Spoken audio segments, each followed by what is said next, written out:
நம்ம நிற்கிறது வந்து புது ஜெயில் ரோட்டில் இருக்கக்கூடிய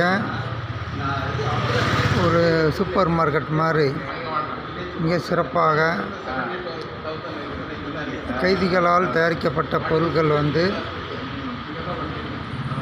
பயிற்சி பெற்ற போலீஸ் அதிகாரிகள் முன்னிலையில் தயார் பண்ணி இன்றைக்கி புது ஜெயில் ரோட்டில் மதுரையில் இன்றைக்கி ஒரு சென்டர் இயங்குது. இதில் வந்து அனைத்து வகையான உணவுப் பொருட்கள் ஹோட்டலில் சாப்பிட்லாம். அதே மாதிரி காவல்துறை அதிகாரிகள் தான் இதை ஃபுல்லாகவே நிர்வாகம் பண்ணுறாங்க. கைதிகளுக்கு சிறப்பு பயிற்சி வழங்கப்பட்டு இன்றைக்கி வந்து நல்ல தரமான பொருள், ரீசனபிள் ப்ரைஸ், வெளியே காட்டிலும் கம்மியான விலையில் தரமான பொருள் வந்து கிடைக்கிது.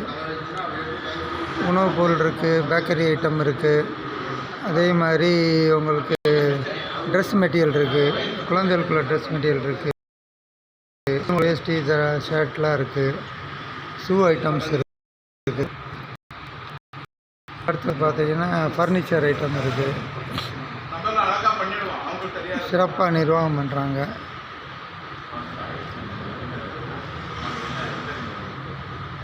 அது மாதிரி பெங்களூரில் வந்து யோகா மாஸ்டர் ஆனந்த் வந்திருக்காங்க. போலீஸ் டிபார்ட்மெண்ட்டுக்கு ட்ரைனிங் கொடுக்குறவர் கர்நாடகாவில். அவர் இங்கே உள்ள நண்பர்களுக்கு பயிற்சி கொடுக்குறாரு.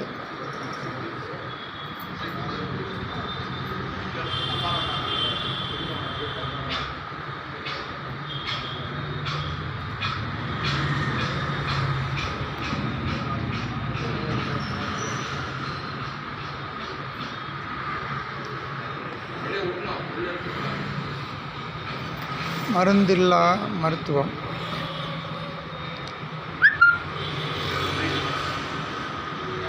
நாம் செய்யக்கூடிய யோகா பயிற்சியின் மூலமாக வாழ்நாளை வந்து நீட்டிக்க முடியும். அவர் வந்து 64 வயது. 64 வயதில் வந்து பார்த்தீங்கன்னா பெங்களூர்லேருந்து வந்து இன்றைக்கி வந்து பல ஊர்களுக்கு போயிட்டு வருவார். இன்றைக்கு மதுரைக்கு வந்திருக்கும்போது அந்த வாய்ப்பு கிடைத்தது. இதை பார்த்த உடனே வித்தியாசமாக இருக்குது. கர்நாடகாவில் அந்த டிபார்ட்மெண்ட்டில் சொல்லி ஏன் செய்யக்கூடாது அப்படின்ற விஷயத்த அவர் சொல்கிறாரு.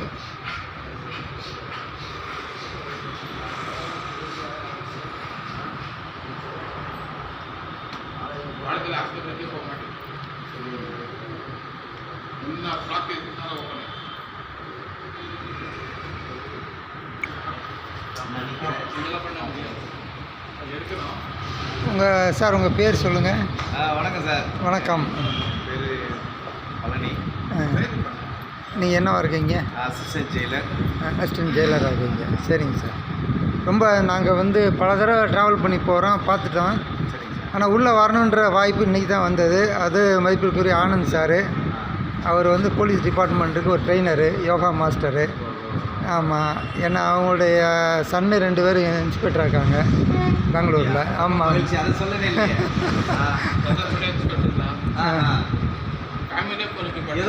ஏதோ ஒரு டச்சு எங்களுக்கு இருக்கு. அதான்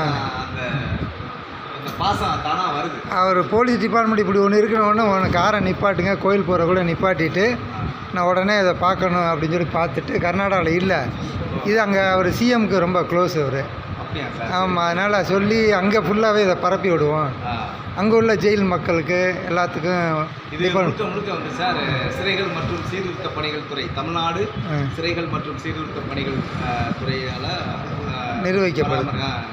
சரி சரி. இதில் இருக்கிறவங்க எல்லாருமே இன்மேட்ஸ் தான், சிறைவாசிகள் தான். சிறைவாசிகள் தான் இதில் இருக்க ஒவ்வொரு பொருளை தயாரிக்கிறது அனைத்துமே வந்து சிறைவாசிகள் தான்.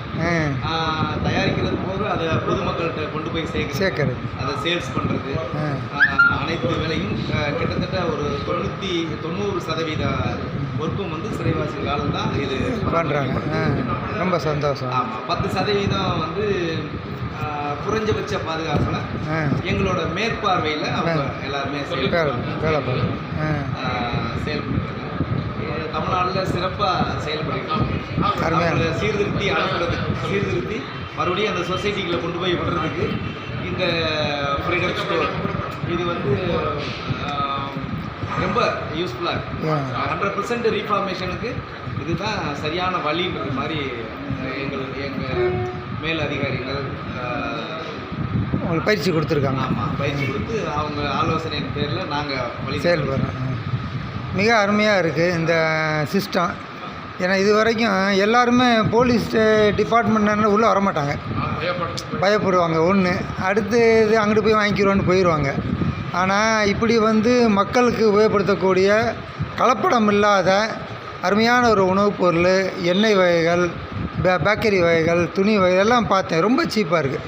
லெதர் ஷூவே 500 ரூபாய்க்கு இருக்குது. வெளியே வந்து பார்த்தா 1000 ரூபா, 1500, 2000 ரூபாய்க்கு வாங்குகிறான். ஆனால் வெள்ளூரில் தான் தயார் பண்ணுறாங்க. ஆமாம் சார், இதில் இருக்க பொருள் எல்லாமே தான். இது ஒரு ஸ்டோர், ஃப்ரீடம் ஸ்டோர்ன்ற பேரில் தமிழ்நாடு முழுக்க இருக்கிற சென்ட்ரல் ஜெயில் அதில் உற்பத்தி செய்யப்படுற யூனிக்காக ஒவ்வொன்றுக்கும் யூனிக் இருக்கும். ஆமாம் ஆமாம். வேலூர்னா லெதர், ஆமாம். கடலூரில் வந்து கேப்பு, இதெல்லாம் அந்த ஆமாம். கோயம்புத்தூரில் uniform cloth, textile item, textile கறிகளாக இருக்கிறதுனால பெட்ஷீட்டு இந்த மாதிரி. திருச்சியில் சோப்பு சொல்லலாம். கடலூரில் வந்து சேலத்தில் வந்து இரும்பு அந்த வாளிகள், பக்கெட் ஐட்டம், ஸ்டீல் ஐட்டம். இப்படி தமிழ்நாடு பூரா ஒவ்வொரு இடத்துலையும் யூனிக்காக செய்கிற பொருள் எல்லாமே ஒரு இடத்துல கொண்டு வந்து பொதுமக்களை கொண்டு போய் சேரும். ஓஹோ, இதே ஸ்டோரு எல்லா டிஸ்ட்ரிக்ட்லையும் இருக்கா? ஒவ்வொரு சென்ட்ரல் ஜெயிலையும் இருக்குது. ஒவ்வொரு சென்ட்ரல் ஜெயிலையும் இருக்குது. சென்ட்ரல் ஜெயிலையும் இருக்கும். இதை நீங்கள் வந்து ஃப்ரான்ச்சைசி மாதிரி கொடுக்குறதுக்கு எதாவது ஐடியா வச்சுருக்கீங்களா? Mini store. ஏன்னா எல்லோரும் வந்து இங்கே வாங்குறதுக்கு சிரமப்படுவாங்க. இப்போ மதுரை எடுத்துட்டிங்கன்னா ஒரு 20-30 கிலோமீட்டர் ரேடியஸ் இருக்குது. அப்போ ஒரு மினி ஸ்டோர் கான்செப்டை நீங்கள் என்ன பண்ணலாம் அப்படின்னா, பெர்மிஷன் வாங்கி கொடுத்தீங்கன்னா அவங்க வந்து பணம் கட்டி பொருள் எடுத்துகிட்டு போகிறாங்க, அவங்களுக்கு ஒரு லாபம் கிடைக்கும், உங்களுக்கு வால்யூம் வந்து இன்க்ரீஸ் ஆகும். இப்போ அந்த பொருட்காட்சி இருக்கிறாங்க சார். ஆமாம், அந்த மாதிரி இடங்களில் வந்து இப்போதைக்கு ஃபஸ்ட்டாக நாங்கள் வச்சுருக்கோம். அதிலெல்லாம் வச்சுருக்கோம். சரி. இது போக இப்போ கிடைக்கிற ஃபீட்பேக் எல்லாம் நாங்கள் எங்களுக்கு மேலதிகாரிகிட்ட கொண்டு போவோம். அவங்க அடுத்தடுத்த கட்ட மேம்படுத்துறதுக்கு என்னவோ அவங்க கொடுக்குற ஆலோசனை பேரில் எல்லாமே நடக்கும். ஏன்னா நீங்கள் வந்து அத்தியாவசிய உணவுப் பொருள், உணவு, உடை, உறைவிடம்.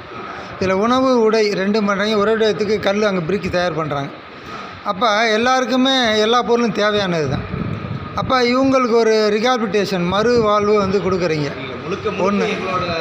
ஆமாம். என்ன அப்படின்னா ரீஃபார்மேஷன் அண்ட் ரீகல். ஆமாம். ரெண்டாவது அவங்களுக்கு வந்து மைண்டு சேஞ்ச் ஆகி நார்மல் லைஃபு ஹியூமனோட அவங்க வந்து அடாப்ட் ஆகிறதுக்கு இந்த மாதிரி ஒரு தொழில் கட்டமைப்பு வந்து அவங்களுக்கு சப்போர்ட்டாக இருக்கும். கண்டிப்பாக. அப்போ வந்து என்னென்னா இன்றைக்கி வந்து எல்லோரும் இவ்வளோ பெரிய சென்டர் வைக்கிறதுக்கு பதிலாக ஒரு 10x20 ஒரு 200 ஸ்கொயர் ஃபீட்டில் இங்கே இருக்கிற ஐட்டங்கள் பூரா வச்சு ஃப்ரீடம் மினி ஸ்டோர் அப்படின்னு சொல்லி அந்த கான்செப்டை வந்து நீங்கள் மேலதிகாரிகளுக்கு ஆலோசனை கொடுங்க. கண்டிப்பாக. அப்போ வந்து என்ன ஆகுனா ஒரு 2 லட்ச ரூபா, 1 லட்ச ரூபா, இல்லை ஒரு 3 லட்சம். ஏன்னா இன்றைக்கி வங்கிகள் வந்து இந்த மாதிரி துறையை வந்து வளர்க்குறதுக்கு என்கரேஜ் பண்ணுறாங்க. Selling point. ஏன்னா உற்பத்தி ஆகுது, மக்கள்கிட்ட போய் சேர்க்கணும், அழிக்கணும். அப்போ அதுக்கு வந்து என்னென்னா ஒரு சென்டர்ஸ் வந்து எல்லா இடத்துலையும் கிடைக்கிற மாதிரி. இப்போ மதுரை அப்படின்னா ஒரு 10 ஏரியாவில் வச்சும்போது இங்கே நடக்கக்கூடிய சேல்ஸ் மாதிரி 10 இடத்துலையும் நடக்கும். அது பார்த்தோன்னே சரி நம்மளுடைய இது அவங்களுக்கு ஒரு ஹெல்ப் பண்ணுவோம். ஃபஸ்ட்டு என்னென்னா ஹெல்ப்பிங் மைண்டு வரும் அந்த குடும்பத்துக்கு. ஹெல்ப்பிங். ஆமாம். அதனால் ப்ரொமோஷன் ஈஸி. நீங்கள் அந்த மாதிரி ஒரு ஆலோசனை கொடுங்க. அதன் மூலமாக வந்து உங்களுக்கு வந்து என்னென்னா சென்டர்ஸு தமிழ்நாடு ஃபுல்லாக ஒரு மாவட்டத்துக்கு 10 வச்சா கிட்டத்தட்ட ஒரு 350-400 சென்டர் இன்ஸ்டண்ட்டாக வரும். குறைஞ்சபட்சம் 1 கோடி ரூபா கலெக்ஷன் வரும். ப்ரொடக்ஷனை நீங்கள் கூட்டிடலாம். அப்போ மக்களுக்கு வந்து என்னென்னா அழிக்கிறதுக்கு வந்து மக்கள் இருக்கிறாங்க. எங்கேயோ வாங்குறத ஏன் இங்கே வாங்கக்கூடாது? அதுதான். இப்போ வரவங்கள அதிகமானவர் என்ன சொல்கிறாங்கன்னா ஒரே வார்த்தை சொல்கிறாங்க, எங்கேயோ வாங்கி யாருக்கோ ஒரு முதலாளி கொடுக்குறத வந்து அதே பொருள் தான் தேவைப்படுது, அதே சேர் தான் தேவைப்படுது. அந்த சேர் நான் இங்கே வாங்குறது மூலயமா இதில் வர்ற அந்த காசு அந்த பாதிக்கப்பட்ட அவங்க குடும்பத்துக்கு பயன்படும். ஒரு இல்லை இன்டைரக்டாக ஒரு சர்வீஸ் பண்ணக்கூடிய மென்டாலிட்டி வந்துடும். அவங்க குடும்பத்துக்கோ போய் சேரும்போது எங்களுக்கு ஒரு சாட்டிஸ்ஃபேக்ஷன். அதனால தான் நாங்கள் இங்கே வந்து வாங்குறோம். பப்ளிக்லாம் சொல்கிறாங்க. சரி சரி சரி. அந்த மாதிரி பப்ளிக் தான் அதிகமாக வராங்க. உங்கள்கிட்ட தான் வாங்குவோம் அப்படின்னு சொல்லிட்டுலாம் வாங்கி போகிறாங்க. உங்கள் பேர் சொல்லுங்கள் சார். சார் உங்கள் மகேந்திரன் சார். நீங்கள் என்னவா இருக்கீங்க? சரிங்க சார்.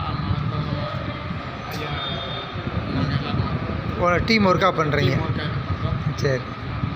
இது எப்படி ஷிஃப்ட்டு சிஸ்டமாக உங்களுக்கு 24 ஹவர்ஸு 8 ஹவர்ஸ் அந்த மாதிரி இருக்கா? இல்லை சார், அது ஒரு டீம் ஒர்க் தான். சாப்பாட்டுக்கு அட்ஜஸ்ட் பண்ணிக்கிறீங்க. இருக்கும். காலையில் எத்தனை மணிக்கு ஓப்பன் ஆகுது? காலையில் 5 மணிலேருந்து பரவாயில்லையா? இரவு வந்து 10 மணி வரை. பரவாயில்ல, மிகப்பெரிய சேவை. ஏன்னா காலையில் வந்தோடனே டீ சாப்பிட்ணுன்னு வருவாங்க, அது பழகிட்டாங்கன்னா அப்புறம் டிஃபன் சாப்பிடுவாங்க, அப்புறம் பொருள்லாம் பார்ப்பாங்க, வாங்குவாங்க. நல்லா மிகப்பெரிய வாய்ப்பை கொடுத்துருக்கேன், மிக்க நன்றி. நானும் உங்களுக்கு ஒத்துழைப்பு கொடுக்குறேன். நீங்கள் ஆலோசனை பண்ணிவிட்டு என் நம்பர் இருக்குது, நீங்கள் கால் பண்ணுங்கள். மினி சென்டர்ஸ் எடுக்கிறதுக்கு நம்ம ரெக்கமெண்ட் பண்ணுவோம். ஏன்னா இன்றைக்கி தமிழ்நாடு ஃபுல்லாக இந்த திட்டம் செயல்பட்டால் ஜெயிலில் வந்து எண்ணிக்கை குறைஞ்சிரும். தொழிலாளிகளுக்கு நீங்கள் பயிற்சி கொடுக்குற மாதிரி ஆயிரும் வெளியில் இருந்து. ஏன்னா இது வளர்க்கணும் இல்லையா? ஆமாம், கொண்டு போங்க. ஆமாம், ஏன்னா இப்போ தொழிற்கூடமாக மாறி தான் வந்துட்டு இருக்கு. ஆரம்ப கட்ட காலத்தை விட இப்போ இந்த காலகட்டங்களில் நான் பார்க்க 98 நான் இந்த சிறைத்துறைக்கு உள்ள வரும்போது கிட்டத்தட்ட 27 ஆண்டுகளை பார்க்கும்போது தொழில் ரீதியான வளர்ச்சிகள்லாம் ரொம்ப அதிகமாக இருக்கு. ஆமாம், இப்போ இன்னும் ப்ரொமோட் பண்ணி கொண்டு போகணும். ஆமாம், எப்போவுமே மனிதனுக்கு வந்து வேலை கொடுத்துட்டே இருந்தோம்னா மாற்று சிந்தனை வராது. வேலையில் கருத்தாக இருப்பாங்க, உற்பத்தி பண்ணுவாங்க, குடும்பம் நல்லா இருக்கும். ரைட்டுங்களா? அந்த செயல்பாடுகள் வந்து ரொம்ப பிடிச்சிருக்கு. அதனால் இல்லை சார், இப்போ அந்த ஏதோ ஒரு வகையில் அவர் வந்துடுறாரு. வந்த பின்னால் இவருக்கு வந்து நம்ம சட்ட நாம்ஸ்படி அவருக்கு எல்லா அடிப்படை உரிமைகளும் கிடைக்குது. ஆனால் அந்த உரிமைகள் வந்து அவங்களுக்கு அவங்க விட்டுட்டு வந்து அவங்க ஃபேமிலிக்கு கிடைக்குதான்னு சொல்ல முடியாது இல்லையா? ஆமாம். அப்போ என்ன ஆகுது அப்படின்னா அங்கே சொசைட்டியில் அந்த குடும்பம் வந்து ஒரு மறுபடியும் ஏதாவது மாறிடக்கூடாது. இவனை மாதிரி அவங்க பிள்ளைகளோ உருவாயிடக்கூடாது அப்படின்றதுக்காக தான் இந்த வேலைவாய்ப்பு இங்கே கொடுக்குறது மூலியமா இதில் வர்ற லாபத்தில் அவங்களுக்கு 20% ஊதியமாக கொடுக்குறீங்க. இதை வந்து அவங்க குடும்பத்துக்கு கொடுக்கும் பொழுது அவங்களுக்கும் அந்த குடும்பத்துக்கும் உள்ள அந்த பாண்டு அதை வந்து நாங்கள் அந்த இணைப்பு பாலம் செயல்படுறீங்க. வெல்ஃபேர் ஆஃபீஸர் மூலியமாகவும் அந்த குடும்பத்தை இவங்களையும் ஒன்று சேர்க்குறீங்க. இல்லைன்னா என்னன்னா இருந்து பிரயோஜனம் இல்லை, ஜெயிலில் போயிட்டான் அப்படின்ற ஒரு அப்போ அவரால் பாதிக்கப்பட்ட குடும்பத்துக்கும் நீங்கள் உதவி செய்கிறீங்க, அவருடைய குடும்பத்துக்கு உதவி செய்கிறீங்க. அப்படி இருக்கும்போது உங்களுக்கு அந்த ரீஃபார்மேஷனா என்ன அப்படின்றதுக்கு எடுத்துக்காட்டு ரொம்ப இதுதான் நாங்கள் பண்ணுறோம்னா இப்போ காலையிலனா 5 மணிக்கு அவங்க எழுந்திரிக்கணும், 5 மணிக்கு சங்கடிக்கும். ஆமாம், 5 மணிக்கு சங்கடிச்ச உடனே அவங்க எழுப்பணும். அவங்களை எழுப்பி உட்கார வச்சு கணக்கு சரி பார்த்துட்டு 7:30 மணிக்குள்ளே அவங்க குளிச்சுட்டு சாப்பிட்டுட்டு 7:30க்கு ஒரு சங்கடிக்கும். அலாரம் அடிக்கும்போது 7:30க்கு அவங்கவுங்களுக்கு ஒதுக்கப்பட்ட வேலைக்கு இண்டஸ்ட்ரிக்கு போயிடுவாங்க. 11:30 மணிக்கு ஒரு அலாரம் அடிக்கும். 11 மணிக்குன்னு சொன்னால் 4 மணி நேரம், 7, 8:30, 9:30, 10:30, 11:30 4 மணி நேரம் வேலைக்கு இடைவேளைக்கு முன்னாடி 11 to 12:30 சாப்பாடு நேரம்.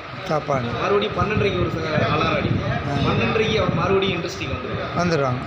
12:00லேருந்து 1:30, 2:30, 3:30, 4:30 4 மணி நேரம். காலையில் 4 மணி நேரம், சாயந்தரம் கொஞ்சம் 8 மணி நேரம் அவங்க இண்டஸ்ட்ரிக்கு வந்துடுவாங்க. 4:30 மணிக்கு மேலே அவங்க போயிட்டு ரிலாக்ஸ் பண்ணிக்கலாம். மியூசிக் இருக்குது, கேம்ஸ் இருக்குது, இந்த மாதிரி என்டர்டெயின்மெண்ட், லைப்ரரி இருக்குது, பெரிய மெகா லைப்ரரி இருக்குது. அதில் அவங்க பயன்படுத்துட்டு குளிச்சுட்டு அப்படி